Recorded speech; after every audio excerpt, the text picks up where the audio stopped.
बिस्मिल्लाहिर्रहमानिर्रहीम। अस्सलाम वालेकुम स्टूडेंट्स, मैं हूं हसन फरीद, आपका फिजिक्स टीचर। स्टूडेंट्स, आज का हमारा लेक्चर बहुत इंपॉर्टेंट लॉन्ग क्वेश्चन है जिसका नाम है electric potential at a point due to a point charge. इस आर्टिकल का एक और नाम भी बनता है जो आपकी बुक ने डिस्कस नहीं किया, और वो है absolute value of electric potential. आपको याद आ गया होगा कि फर्स्ट ईयर में चैप्टर नंबर 4 के अंदर हम लोगों ने absolute value of gravitational potential energy पढ़ी थी। तो ये एब्सोल्यूट वैल्यू भी उसी से मिलती जुलती है। तो हम शुरू में डिस्कस करेंगे कि एब्सोल्यूट वैल्यू क्यों ले रहे हैं, इसका क्या फायदा है, इसका क्या मतलब है, और फिर हम आज की डेरिवेशन जो कि बहुत इंपॉर्टेंट है वो डिस्कस करेंगे। तो आइए स्टूडेंट स्टार्ट करते हैं आज का लेक्चर। स्टूडेंट्स, आज का हमारा आर्टिकल जैसे कि मैं बता चुका हूं, electric potential at a point a due to a point charge. किसी पॉइंट चार्ज की वजह से, जैसे ये मैंने एक पॉइंट चार्ज आपके सामने तो बहुत बड़ा करके दिखाया, लेकिन असल में ये एक पॉइंट चार्ज होगा, ठीक है ना। इस पॉइंट चार्ज से दूर एक पॉइंट ए है।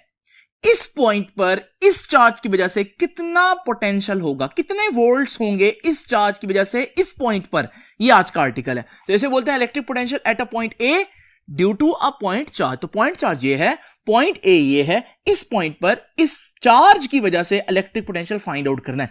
और जो हम इलेक्ट्रिक पोटेंशियल फाइंड आउट करने जा रहे हैं उसका एक और नाम भी है, और वो है absolute value of electric potential.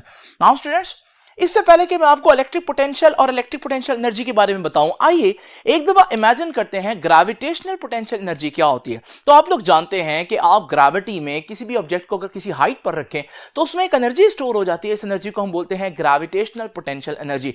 आपको कैसे पता चला एनर्जी स्टोर हो जाती है? जैसे ही आप इस ऑब्जेक्ट को छोड़ेंगे, ये उधर नहीं खड़ा रहेगा बल्कि नीचे जमीन की तरफ एक्सेलरेट करेगा, जो कि इस बात की निशानदेही करता है कि ग्रेविटी में उस हाइट पर इसके पास पोटेंशियल एनर्जी स्टोर हो गई हुई थी।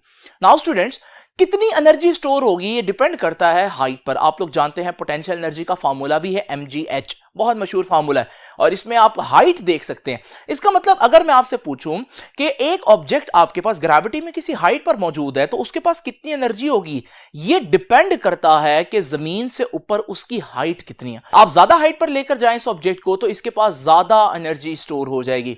तो आप लोग देख रहे हैं कि अगर किसी ऑब्जेक्ट की एनर्जी, ग्रेविटेशनल पोटेंशियल एनर्जी आप लोगों ने फाइंड आउट करनी हो तो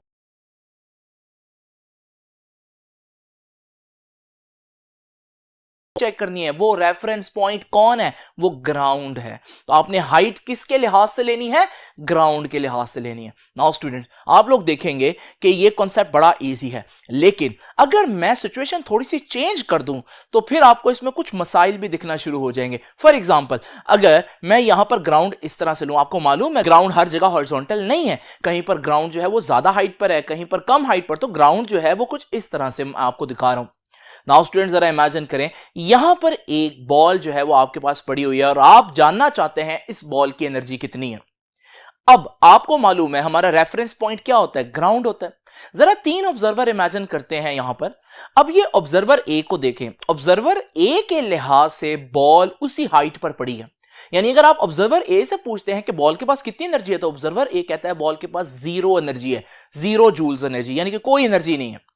लेकिन जरा ऑब्जर्वर बी को देखिए। ऑब्जर्वर बी, आप देख रहे हैं कि बॉल के लिहाज से नीचे है, या दूसरे अल्फाज में बॉल ऑब्जर्वर बी के लिहाज से ऊपर है। इसका मतलब अगर आप ऑब्जर्वर बी से पूछेंगे कि बॉल के पास कितनी एनर्जी स्टोर है, तो ऑब्जर्वर बी आपको कहेगा कि बॉल की उसके हिसाब से ज्यादा हाइट पर है, क्योंकि उसका ग्राउंड तो ये बन रहा है ना, तो उसके लिहाज से बॉल हाइट पर है, तो वो कहेगा इसके बॉल के पास पॉजिटिव एनर्जी है, जितनी भी होगी पॉजिटिव एनर्जी होगी, क्योंकि उसके लिहाज से बॉल ऊपर है।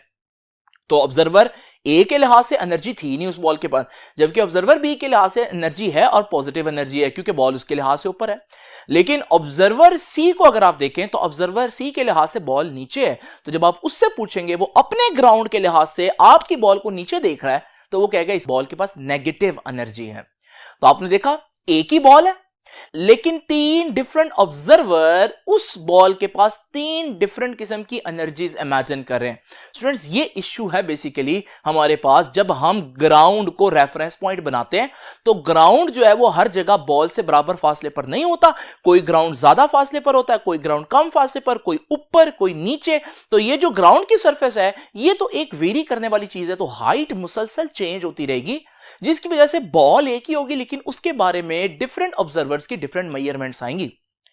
अब इस प्रॉब्लम को कैसे टैकल किया जाए? अब हम पूरी जमीन के ग्राउंड को एक जैसी हाइट पर तो कर नहीं सकते, फिर हम क्या करें? हमारे पास एक सॉल्यूशन है इसका, और वो ये है, हम अपना रेफरेंस पॉइंट चेंज कर दें। बहुत इंपॉर्टेंट बात है स्टूडेंट, हम अपना रेफरेंस पॉइंट चेंज कर देते हैं। तो रेफरेंस पॉइंट किसको बनाए? अभी तो ग्राउंड था रेफरेंस पॉइंट, लेकिन रेफरेंस पॉइंट ग्राउंड रखेंगे तो बार बार चेंज होगा, कहीं ग्राउंड करीब होगा बॉल के, कहीं दूर होगा। तो हम क्या करते हैं, हम एक ऐसा रेफरेंस पॉइंट ढूंढेंगे जो इस बॉल से हर लिहाज से बराबर फासले पर हो। आप कहेंगे सर ऐसा कैसे हो सकता है? स्टूडेंट्स, जब मैं आपको रेफरेंस पॉइंट का नाम बताऊंगा तो आप समझ जाएंगे वाकई ऐसा मुमकिन है। उस रेफरेंस पॉइंट का नाम है इन्फिनिटी।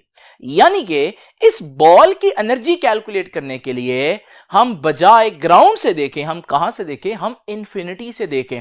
तो ये है हमारी इन्फिनिटी। इन्फिनिटी का मतलब क्या है? बहुत दूर कोई डिस्टेंस इमेजिन कर लें जो लामहदूद दूर है, बहुत दूर है। तो इस सूरत में आप अगर कहीं पर भी बॉल रख दें तो इससे कोई फर्क नहीं पड़ेगा, क्योंकि अगर आप इस पॉइंट पर, इस ग्राउंड पर बॉल रखते हैं तो आप देखेंगे कि ये जो बॉल है ये इन्फिनिटी से इनफाइनाइट डिस्टेंस दूर है। और अगर आप यहां पर रख देते हैं तब भी ये इन्फिनिटी से इनफाइनाइट डिस्टेंस ही दूर होगी, क्योंकि इन्फिनिटी का मतलब ही क्या है, उसकी डेफिनेशन ही क्या है कि वो उस हर पॉइंट से इनफाइनाइट डिस्टेंस पर हो। इसी तरह से स्टूडेंट्स, यहां पर अगर आप बॉल रख देते हैं तो भी आप देखेंगे ये हमारे रेफरेंस पॉइंट से इनफाइनाइट डिस्टेंस पर ही है। तो आपने देखा, बॉल भले अपनी लोकेशन चेंज करती रहे, अपनी पोजीशन चेंज करती रहे, लेकिन आपके रेफरेंस पॉइंट से उसका डिस्टेंस चेंज होने वाला नहीं है और वो इन्फिनिटी रहेगा। इससे हमें बहुत आसानी होगी, हम डिफरेंट लोकेशन पर, डिफरेंट पोजीशंस पर डिफरेंट ऑब्जेक्ट्स की एनर्जी बड़े ही आसानी से फाइंड आउट कर सकेंगे और ऑब्जर्वर्स की आपस में कोई लड़ाई भी नहीं होगी, क्योंकि रेफरेंस पॉइंट इन्फिनिटी पर है। जो मर्जी ऑब्जर्व करे, कैलकुलेशन तो इन्फिनिटी से करनी है, तो इन्फिनिटी से आपका आंसर एक ही आएगा, चाहे डिफरेंट ऑब्जर्वर ही क्यों ना मेजर करें। अब ये जो एनर्जी मैं कैलकुलेट करूंगा ना, जो इन्फिनिटी को रेफरेंस बनाकर कैलकुलेट किया है, इसे ग्रेविटेशनल पोटेंशियल एनर्जी नहीं कहूंगा, बल्कि साथ एक वर्ड ऐड करूंगा, इसे कहूंगा absolute value of gravitational potential energy. तो आपने देखा, ग्रेविटेशनल पोटेंशियल एनर्जी में रेफरेंस कौन था?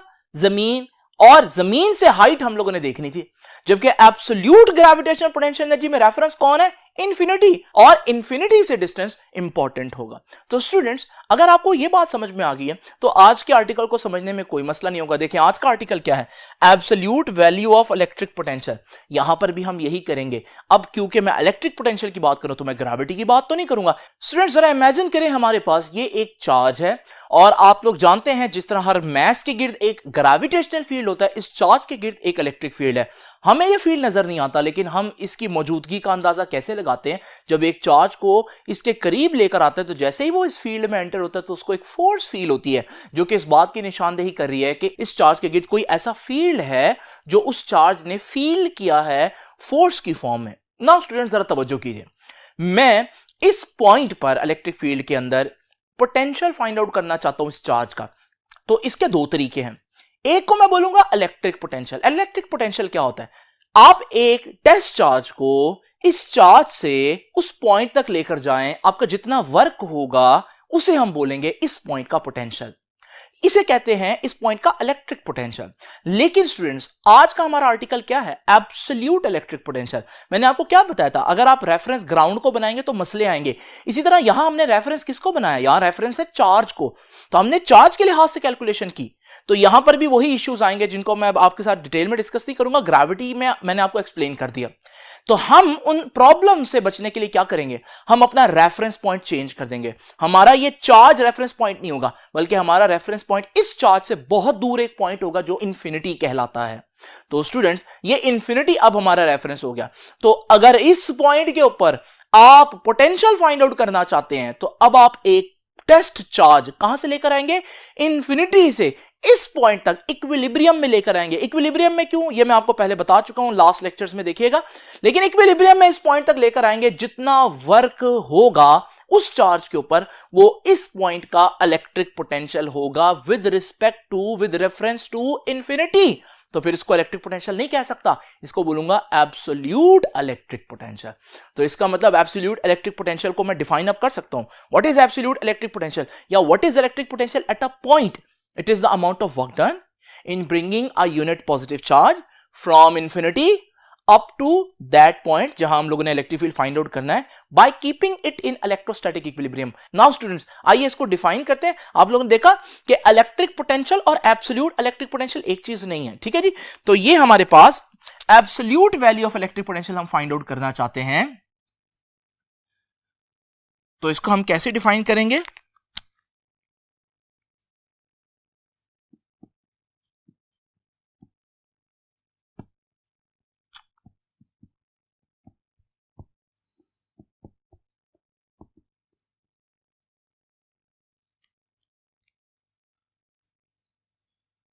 अच्छा, एक बात स्टूडेंट्स मैं बताता चलूं कि हमारे पास ग्रेविटी में हमने दोनों कॉन्सेप्ट पढ़े थे, ग्रेविटेशनल पोटेंशियल एनर्जी भी पढ़ी थी और एब्सोल्यूट ग्रेविटेशनल पोटेंशियल एनर्जी भी पढ़ी थी, लेकिन यहां पर इलेक्ट्रोस्टैटिक्स में हम लोग सिर्फ एब्सोल्यूट ही पढ़ेंगे। चाहे हम ये वर्ड बोले या ना बोले, हम रेफरेंस इंफिनिटी ही लगा रहे होते हैं हर जगह।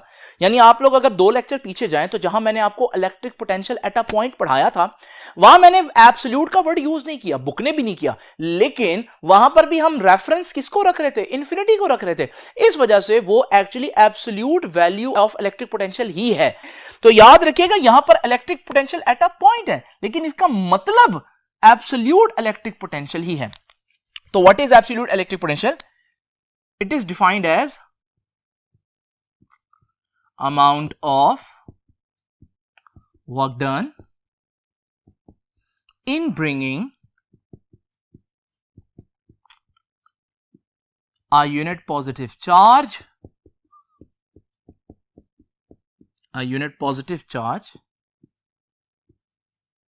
कहां से? From infinity. भाई हमारा रेफरेंस पॉइंट देख लें, इंफिनिटी। रेफरेंस पॉइंट क्या है और क्यों है, इंफिनिटी क्यों चूज किया, वो भी मैं आपको बता चुका हूं, ठीक है ना। From infinity up to that point. That point का क्या मतलब है? वो पॉइंट जहां पर आप लोगों ने इलेक्ट्रिक पोटेंशियल फाइंड आउट करना है, यानी कि ये वाला पॉइंट ए जो मैंने आज बोला, ठीक है जी। एट दैट पॉइंट, और एंड पर आपने क्या लिख देना है? By keeping the charge, by keeping the charge in electrostatic equilibrium. लेकिन चार्ज को इक्विलिब्रियम में लेकर आना है।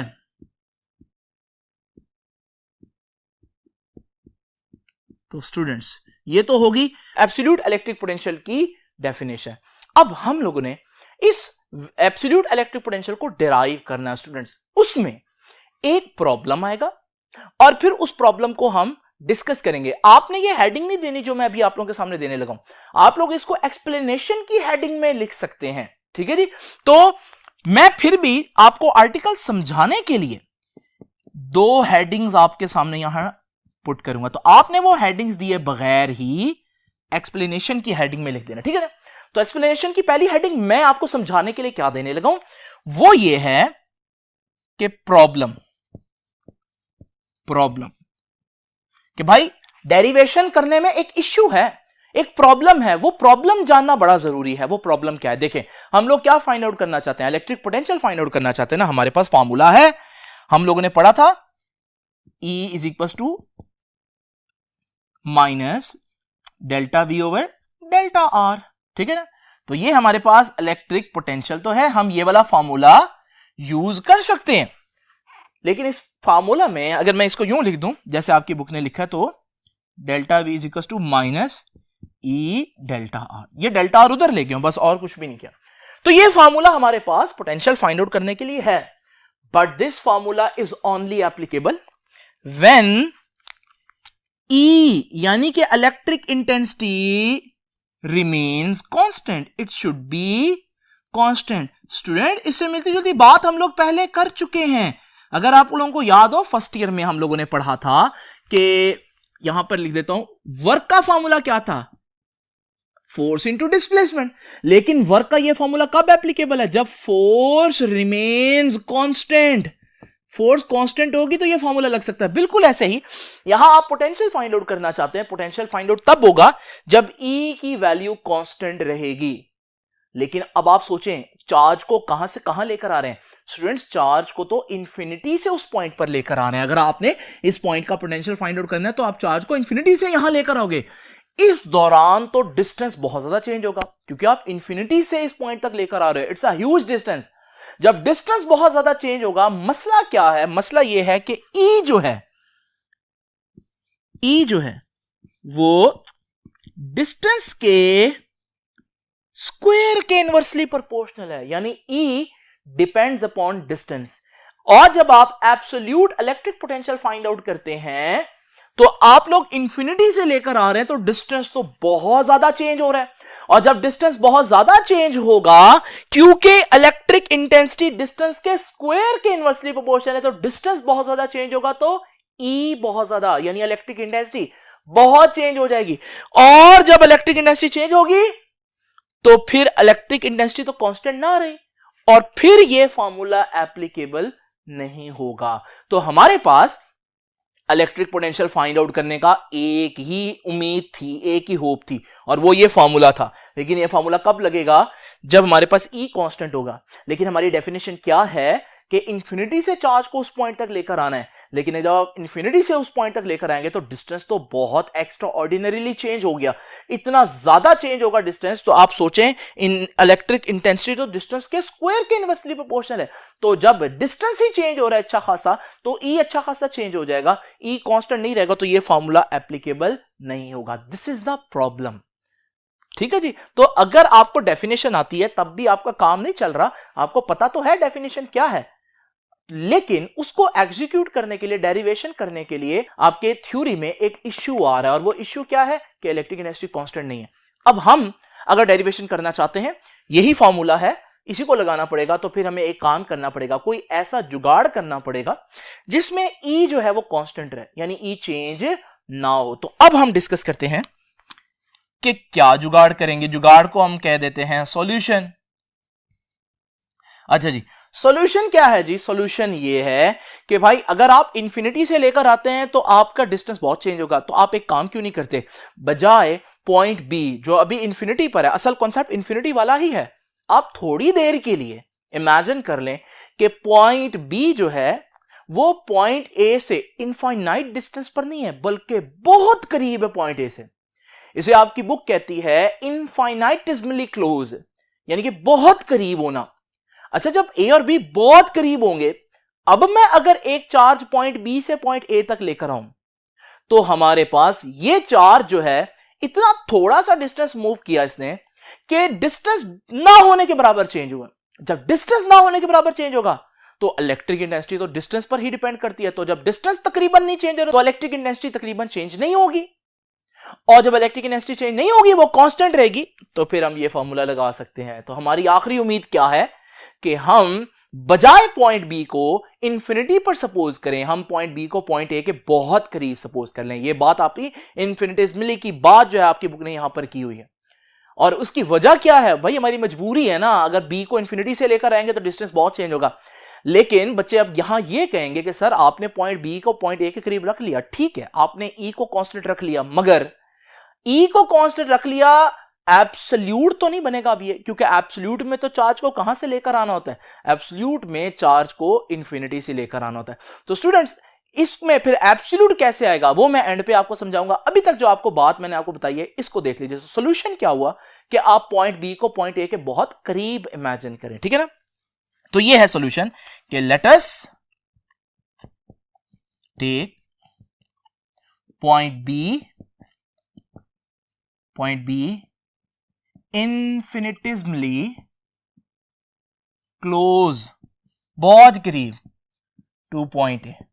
वजह क्यों बहुत करीब लिया है, so that E electric intensity remains constant, ताकि इलेक्ट्रिक इंटेंसिटी चेंज ना हो, और जब वो चेंज नहीं होगी तो फिर हम ये वाला फॉर्मूला अप्लाई कर सकेंगे। तो स्टूडेंट्स, ये आपको समझ में आ गया होगा कि इस आर्टिकल को स्टार्ट किस तरह से करना है। सबसे पहले आप लोगों ने डेफिनेशन लिखनी है, ठीक है ना, उसके बाद आप लोगों ने एक्सप्लेनेशन करनी है। एक्सप्लेनेशन में आपने ये हेडिंग्स नहीं डालनी, लेकिन आपने दिल में याद रखना है कि एक्सप्लेनेशन में you are going to discuss two things, ठीक है ना। One is the problem you encounter, ठीक है ना। आपने डेरिवेशन स्टार्ट किया तो कौन सा प्रॉब्लम आपको फेस करना पड़ा है, और फिर then how to resolve this problem, तो इसलिए हमने सॉल्यूशन की भी एक हेडिंग दे दी। ये दोनों बातें आपके इस पैराग्राफ में बहुत डिटेल में बताई हैं, तो आप लोगों ने वहीं से लिखना है, बस जहन में याद रखना है कि हम लोग एक प्रॉब्लम डिस्कस करेंगे और फिर उसका सोल्यूशन। नाउ स्टूडेंट्स, अब हम तैयार हो चुके हैं, सारे प्रॉब्लम हमने खत्म कर लिए, अब हम absolute value of electric potential जो है वो फाइंड आउट करेंगे। लेकिन उससे पहले मैं आपको चार्ज डिस्टेंस का इंट्रोडक्शन करवाता चलूं, बहुत इंपॉर्टेंट। देखिए ये पॉइंट ए है, वो पॉइंट जहां पर इलेक्ट्रिक पोटेंशियल फाइंड आउट करना है, इसका चार्ज से फासला आर ए है, पहली बात, ठीक है जी। ये पॉइंट बी है, वो जो मैंने बहुत करीब इमेजिन किया है, इसका चार्ज से फासला आर बी है, ये वाला। पॉइंट ए और पॉइंट बी के दरमियान का जो फासला है वो डेल्टा आर है। ये तीन हमारे पास डिस्टेंसेस आ गए, ठीक है जी। एक चौथा डिस्टेंस क्या है, पॉइंट ए और पॉइंट बी के मिड का डिस्टेंस चार्ज से, ठीक है ना, चार्ज से पॉइंट ए और पॉइंट बी के मिड का डिस्टेंस, ये आर, ठीक है जी। ये चार डिस्टेंसेस हैं जो आप लोगों ने जहन में रखने ताकि आप लोग डेरिवेशन इजीली कर सके। तो आइए स्टूडेंट स्टार्ट करते हैं आज की डेरिवेशन।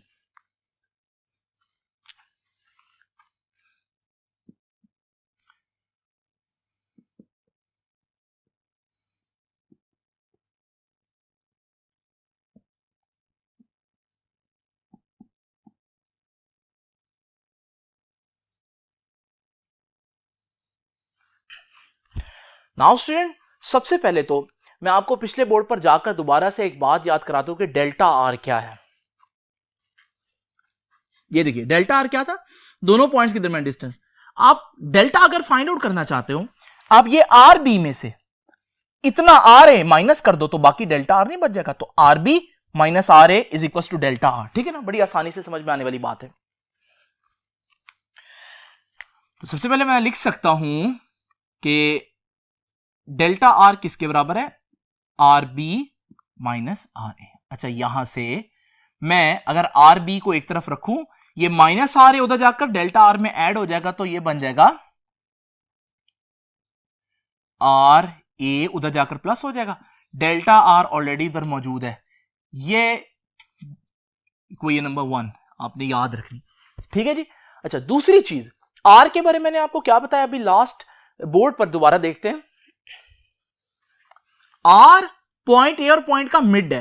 आपको पता है मैथ्स में दो पॉइंट्स के मिड को हम एवरेज कहते हैं, यानी कि अगर मैं इस पॉइंट का डिस्टेंस निकालना चाहता हूं तो वो इसका डिस्टेंस और पॉइंट बी का डिस्टेंस, इसका एवरेज डिस्टेंस बनेगा। तो एवरेज कैसे निकालते हैं, दोनों डिस्टेंसेस को आर ए और आर बी को ऐड करूं और 2 पर डिवाइड कर दूं, जैसे एवरेज आप लोगों ने निकालना सीखी है। तो आइए स्टूडेंट्स, तो मैं कह सकता हूं आर जो मिड का डिस्टेंस है वो किसके बराबर होगा, पॉइंट ए और पॉइंट बी के डिस्टेंसेस का एवरेज, यानी कि दोनों को ऐड करो और 2 पर डिवाइड कर दो। ये है इक्वेशन नंबर 2। नाउ स्टूडेंट्स, ये जो आर बी की वैल्यू है ना, ये मैं इधर पुट करने लगा, ठीक है जी। तो ये बन जाएगा R is equal to R A plus R B की जगह क्या आ जाएगा जी, R A plus del R divided by 2। अच्छा जी, नेक्स्ट स्टेप में देखिए R A plus R A students 2 R A हो जाएगा, तो ये बन जाएगा 2 R A plus del R divided by 2। और स्टूडेंट्स ये 2 टोटल डिनोमिनेटर में आ रहा है, तो इसका मतलब ये दोनों से अलग अलग डिवाइड करके भी लिखा जा सकता है। तो ये 2 इससे भी डिवाइड हो रहा है बेसिकली, तो 2 आर ए डिवाइडेड बाय 2, और ये 2 इससे भी डिवाइड हो रहा है, तो plus del R divided by 2। Students ये है हमारे पास, दोनों को अलग अलग मैंने लिख दिया। अब जरा देखिए यहां पर तो ये कैंसिल हो जाएगा, तो ये क्या बन जाएगा आर ए और इधर क्या रह जाएगा plus del R divided by 2। तो स्टूडेंट्स यहां क्या था आर और यहां क्या था R A plus del R divided by 2, ये फाइनल रिजल्ट आया। अब स्टूडेंट्स मैं क्या करूंगा, मैं यहां पर दोनों तरफ स्क्वायर लेता हूं, taking square on both sides. लेकिन ऐसा मैं क्यों कर रहा हूं अभी बताता हूं, taking square on both sides. जब मैं दोनों तरफ स्क्वायर लूंगा यहीं पर ही कर देता हूं स्टूडेंट्स, ठीक है ना, ये आर का स्क्वायर और ये इस पूरी चीज का स्क्वायर। आइए देखिए अब ये क्या आएगा हमारे पास, देखिए लेफ्ट हैंड साइड क्या है आर का स्क्वायर, तो आर स्क्वायर आ जाएगा। यहां A plus B whole square नहीं बन रहा, और a plus B whole square आपको मालूम है A square plus B square plus 2ab के बराबर होता है। बड़ा मशहूर फार्मूला है, सबको पता होगा। तो इसलिए मैं इसको लिख देता हूं फर्स्ट टर्म का स्क्वायर प्लस सेकंड टर्म का स्क्वायर। सेकंड टर्म क्या है? डेल आर डिवाइडेड बाय 2, ठीक है जी, सेकंड टर्म का स्क्वायर। और दरमियान में क्या था? 2ab, 2ab, ठीक है जी। थोड़ा आगे कर देता हूं।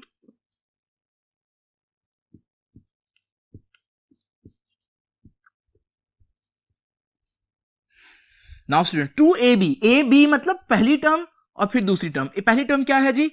R A. दूसरी टर्म क्या है जी? Delta R by 2। Now students देखिए ये 2 से कैंसिल हो गया, तो ये बन जाएगा R square is equal to R A square plus 2 से कैंसिल हो गया, क्या रह गया? R A into del are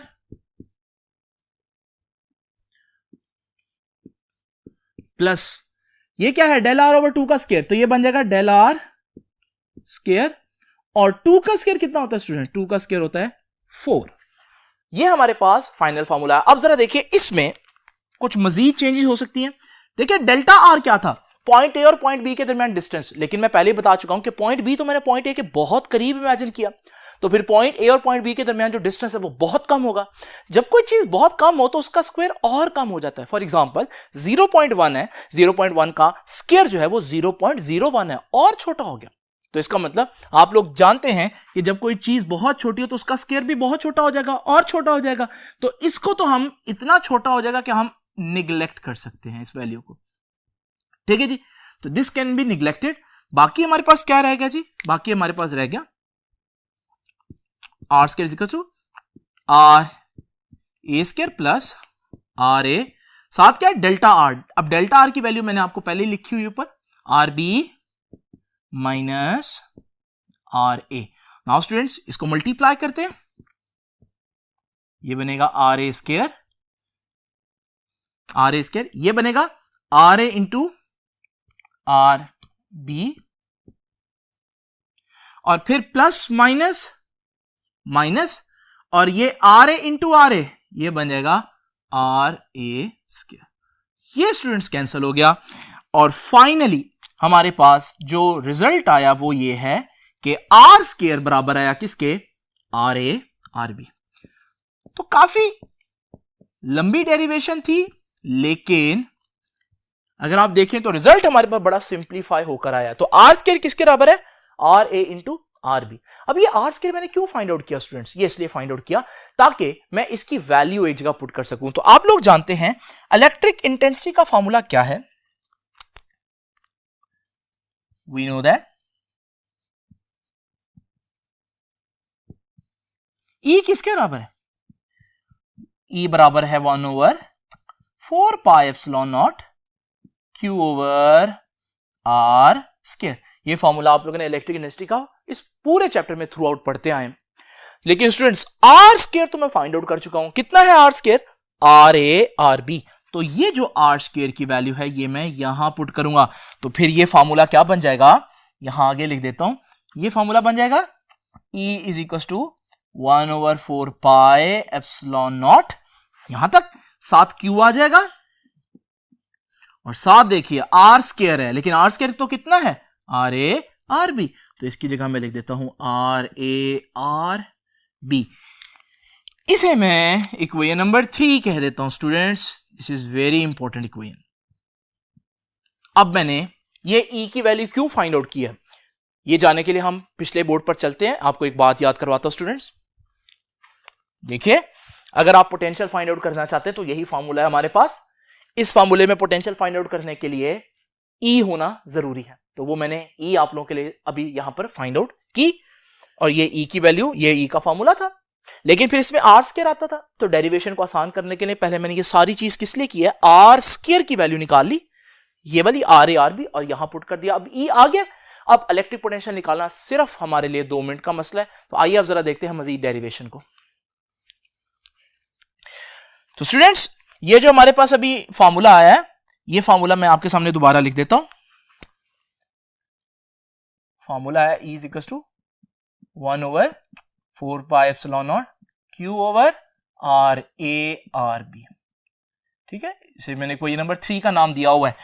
अब स्टूडेंट्स आप लोग जानते हैं हम पोटेंशियल फाइंड आउट करना चाहते हैं, उसके लिए हमारे पास जो फॉर्मूला है वो भी मैंने आपको बताया।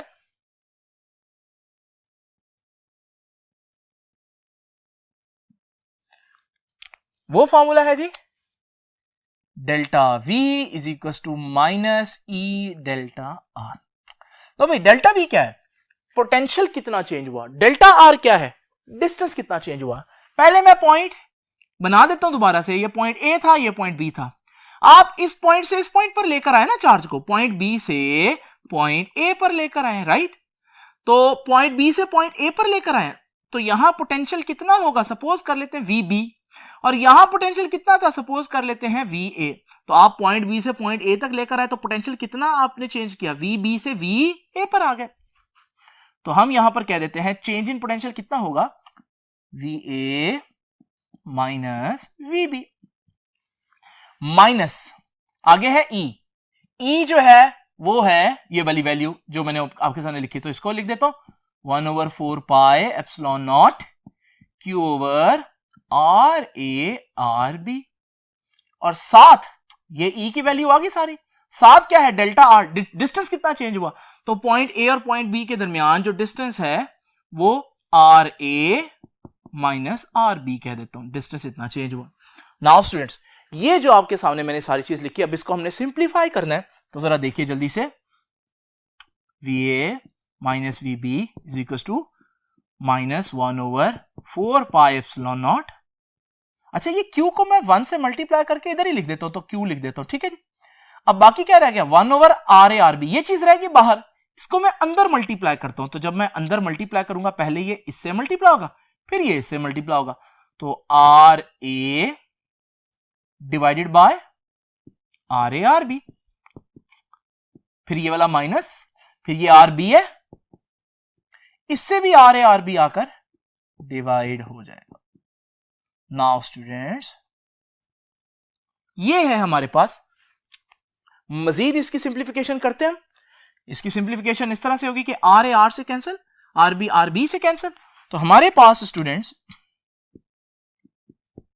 VA माइनस VB किसके बराबर आया, minus Q over 4 pi epsilon not, इधर रह जाएगा 1/RB, इधर रह जाएगा 1/RA। नाउ स्टूडेंट्स आप लोग देख रहे हैं कि हम लोगों ने स्टार्ट में ये डिसाइड किया था कि अगर आप एब्सोल्यूट वैल्यू फाइंड आउट करना चाहते हैं तो पॉइंट बी कहां होना चाहिए, इंफिनिटी पर। लेकिन फिर हम लोगों ने यह भी देखा कि पॉइंट बी इंफिनिटी में हो तो कुछ मसले होते हैं। उन मसलों को टैकल करने के लिए हमने थोड़ी देर के लिए सपोज कर लिया कि पॉइंट बी इंफिनिटी पर नहीं है, बल्कि पॉइंट बी तो पॉइंट ए के बहुत करीब है। लेकिन इस तरह से हमारी कैलकुलेशन तो होगी, लेकिन जो वैल्यू आएगी क्या वो एब्सोल्यूट होगी, नहीं, क्योंकि एब्सोल्यूट के लिए तो पॉइंट बी इंफिनिटी पर होना चाहिए। अब हम यहां पर क्या करेंगे, अभी तक हम लोगों ने पॉइंट बी को पॉइंट ए के बहुत करीब सोचा हुआ है। अब मैं यहां कहता हूं कि सपोज कर लें, कैलकुलेशन तो हो गई है, सपोज कर लें कि पॉइंट बी पॉइंट ए से बहुत दूर है, इंफिनिटी पर है। तो कैलकुलेशन करके हम ये सपोज करेंगे कि let us suppose point B is at infinity. अब जब पॉइंट बी इंफिनिटी पर होगा, दो बातें बहुत इंपॉर्टेंट है। पॉइंट बी का डिस्टेंस कितना होगा, इनफाइनाइट, पहली चीज, ठीक है। और जब पॉइंट बी इंफिनिटी पर होगा तो वो तो इलेक्ट्रिक फील्ड से बाहर हो जाएगा, और जब वो इलेक्ट्रिक फील्ड से बाहर होगा तो फिर वहां पर पॉइंट बी पर कोई पोटेंशियल नहीं होगा। तो डिस्टेंस कितना हो गया पॉइंट बी अगर इंफिनिटी पर हो, इनफाइनाइट, और पोटेंशियल कितना हो जाएगा पॉइंट बी का, 0। तो ये देखिए मैं कहता हूं कि let us suppose that point B कहां है, इज एट इंफिनिटी। सपोज करें पॉइंट बी इंफिनिटी पर है। जब पॉइंट बी इंफिनिटी पर होगा तो क्या होगा, पॉइंट बी का डिस्टेंस कितना होगा, पॉइंट बी का डिस्टेंस होगा इनफाइनाइट, क्योंकि वो इंफिनिटी पर है। अच्छा अगर पॉइंट बी का डिस्टेंस इनफाइनाइट है तो 1/RB, इधर तो RB नहीं ना आ रहा है, इधर तो 1/RB आ रहा है, तो 1/RB किसके बराबर होगा, 1/इंफिनिटी, क्योंकि RB इंफिनिटी है तो 1/RB 1/इंफिनिटी होगा, और 1/इंफिनिटी कितना होता है, 0। पहली बात। अच्छा जी, दूसरी बात क्या है? दूसरी बात है कि पॉइंट बी कहां है? इंफिनिटी पर। इंफिनिटी मतलब फील्ड से बाहर, तो पॉइंट बी के ऊपर पोटेंशियल होगा ही नहीं। पॉइंट बी का पोटेंशियल कितना होगा? 0। ये वाली बात। और ये जो मैंने आपको लिखा है कि भाई आर बी कितना है, बल्कि 1/RB के बारे में लिखा है कि 1/RB कितना है, 1/RB 0 है। ये दो जो मैंने बॉक्स बनाए, यही वैल्यूज मैं यहां पर पुट कर देता हूं। तो VB कितना है? 0, इसको मैं 0 पुट करूंगा। और 1/RB भी कितना है? 0, तो इसको भी मैं 0 पुट करूंगा। ये दो चीजें जब 0 हो जाएंगी तो हमारे पास पॉइंट ए पर पोटेंशियल कितना आएगा? तो VA माइनस VB कितना हो जाएगा? 0। और इधर क्या आ जाएगा? Minus Q/4πε0। और इधर क्या रह जाएगा? 1/RB 0 minus 1/RA as it is आ जाएगा। नाउ स्टूडेंट्स, ये माइनस इस माइनस के साथ प्लस हो जाएगा, तो हमारे पास फाइनली पॉइंट ए के लिए पोटेंशियल कितना आया? ये माइनस माइनस प्लस हो गया, तो ये रह गया 1/4πε0, ऊपर Q है और अंदर क्या रह गया ब्रैकेट के? 1/RA। हाँ स्टूडेंट्स, ये जो Q है यहां पर, इसको मैं वापस यहां पर भी लिख सकता हूं। तो मैं इस Q को यहां लिख देता हूं और 1 को यहां लिख देता हूं। ये है स्टूडेंट पॉइंट ए का एब्सोल्यूट पोटेंशियल। ठीक है जी, तो एब्सोल्यूट इलेक्ट्रिक पोटेंशियल, AEP की लिख देता हूं। ठीक है जी, एब्सोल्यूट इलेक्ट्रिक पोटेंशियल किधर का? At point A. तो पॉइंट ए का एब्सोल्यूट इलेक्ट्रिक पोटेंशियल, तो ये आपकी बुक ने यहां पर शो किया हुआ है। और लेकिन उसके नीचे वो जनरल बात भी कर रहा है। तो जनरल बात कैसे करेंगे? पॉइंट ए का अगर ये है तो पॉइंट ए का डिस्टेंस आ जाएगा, बाकी सारे तो कांस्टेंट्स है ना। अगर पॉइंट बी की बात करेंगे तो यहां पॉइंट बी का डिस्टेंस आ जाएगा, पॉइंट सी की बात करेंगे तो पॉइंट सी का डिस्टेंस। अगर मैं जनरल बात करता हूं तो जनरल बात में हम क्या करेंगे? हम ए बी सी नहीं लिखते, तो हम लिखेंगे V = 1/4πε0 इंटू Q/R। तो अगर आप किसी भी पॉइंट का पोटेंशियल फाइंड आउट करना चाहते हैं, ये सारी चीजें कांस्टेंट है, सिर्फ उस पॉइंट का डिस्टेंस आपको चार्ज से पता होना चाहिए। तो स्टूडेंट्स, ये है हमारे पास पोटेंशियल एट अ पॉइंट या एब्सोल्यूट इलेक्ट्रिक पोटेंशियल। नोट करने वाली बात क्या है? पहले तो मैं आपको एक बात याद करवाता चलूं। वो ये बात थी स्टूडेंट्स कि हमारे पास 3 फार्मूले अभी तक हम लोग पढ़ चुके हैं। फोर्स का 1/4πε0 Q/R², यानी फोर्स का डिस्टेंस के स्क्वायर के इनवर्सली प्रोपोर्शनल, ये रिलेशन है। फिर हम लोगों ने इलेक्ट्रिक इंटेंसिटी का फार्मूला पढ़ा 1/4πε0, सॉरी इसमें आता था Q1 Q2। ठीक है जी, Q1 Q2 इधर आएगा Q/R²। इसमें इलेक्ट्रिक इंटेंसिटी का भी डिस्टेंस के स्क्वायर के साथ इनवर्स रिलेशन है। ये बहुत इंपॉर्टेंट बात है।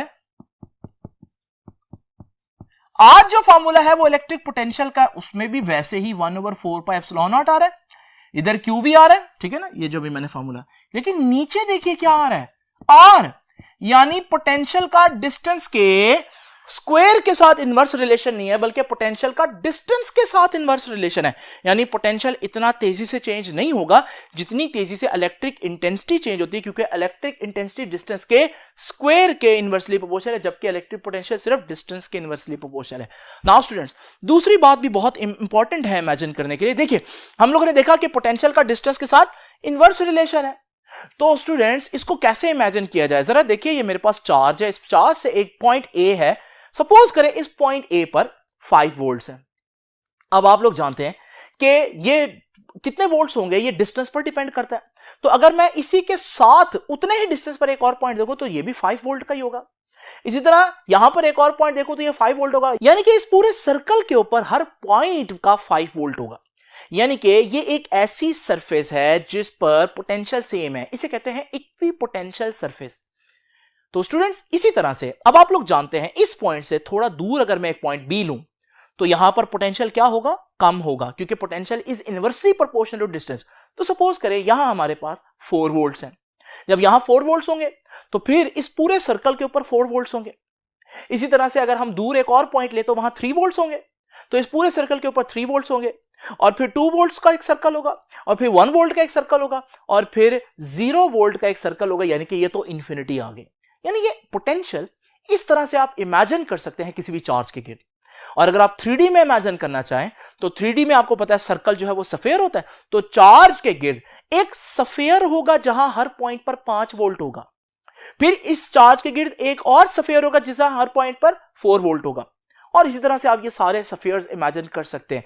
तो स्टूडेंट्स, आप लोगों ने देखा कि पोटेंशियल जो है वो डिस्टेंस के साथ चेंज होता है और पोटेंशियल डिस्टेंस के इनवर्सली प्रोपोर्शनल होता है। अच्छा, एक और बात वो भी बहुत इंपॉर्टेंट है, अगर मेरे पास नेगेटिव चार्ज हो तो नेगेटिव चार्ज के केस में इस पॉइंट पर कैलकुलेशन करने के बाद सपोज करें 5 वोल्ट्स आते हैं, लेकिन वो -5 वोल्ट इमेजिन किए जाएंगे क्योंकि नेगेटिव चार्ज है। तो इस पूरी सरफेस के ऊपर -5 वोल्ट, इस पूरी सरफेस के ऊपर -4 वोल्ट, इसी तरह इस पूरी सरफेस के ऊपर -3 वोल्ट। तो ये हमारे पास नेगेटिव चार्ज का पोटेंशियल नेगेटिव कंसीडर होता है, पॉजिटिव चार्ज का पोटेंशियल पॉजिटिव कंसीडर होता है। तो ये था स्टूडेंट्स आज का लेक्चर। तो आई होप कि आज का लेक्चर आपको समझ में आया होगा। दूसरी बात, एब्सोल्यूट की जो मतलब है, इंफिनिटी को हमने क्यों बीच में इंक्लूड किया, हम लोगों ने चार्ज के रेफरेंस से क्यों नहीं देखा, ये भी बात आप लोगों ने जरूर समझनी है, इसको याद रखिएगा। आपसे अब इंशाल्लाह मुलाकात होगी नेक्स्ट लेक्चर में, तब तक के लिए अल्लाह हाफिज।